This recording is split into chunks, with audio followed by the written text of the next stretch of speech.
Hey guys, just wanted to make a quick video here.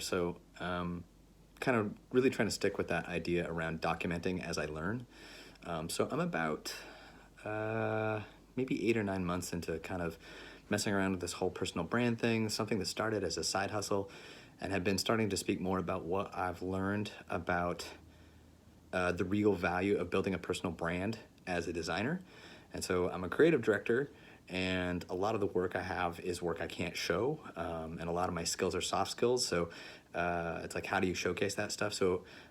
When I started writing articles about how to lead a design workshop, that sort of thing, what became apparent to me was that, wow, there was real value in kind of documenting all these skills I had or things that I would want to speak to, because it was turning into basically my portfolio, like kind of an in-depth resume. And then I kind of realized, like, wow, it's building a personal brand, which is not what I set out to do. And I'm still very in the infant stages of it. So at that same time, I wrote an article about how to build a portfolio that would win jobs, right? And being a creative director, looking at portfolios and hiring people is part of what I do. And so I had opinions about it, and it got a lot of traction. That actually started getting me a lot of traction to my site.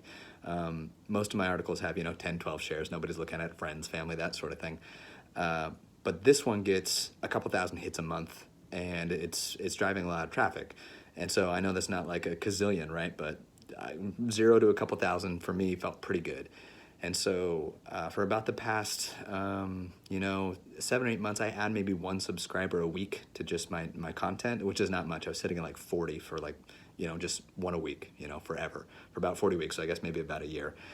And then I put out sort of a free portfolio prep class that has doubled my audience to about 100, which again, not a ton, but I broke 3 figures, which was great considering that I was just adding one, what felt like forever, one a week. And so in like the past maybe 8 or 9 days, I've basically doubled my email list, because I finally am like, oh, okay, I can produce better content and give it away that's specific towards that free content that is, related to the content that's getting the traction. So I'm beginning to learn that I can dive deeper into that area and create more value for people, and that feels good. But what I've really been struggling with is, how do I explain and what do I call this process or progress towards this ultimate goal of having a portfolio and being seen in both social media. I call it tell, show, do. And so do is kind of the portfolio section. It's like things you've actually done. Tell is if it's like written word, anything from Medium to Twitter. And show, whether it's showing your work or showing how to do a hard skill like Pinterest or YouTube or Instagram. So it's kind of these different ways of bringing both your portfolio and bringing also social media as part of those platforms to help distribute basically effectively what's going to turn into your personal brand. And really having to kind of deal with like being very unsure about what I'm doing, and slowly but making progress, and that feels good. But I follow Gary Vaynerchuk, and this is a lot of the stuff he talks about.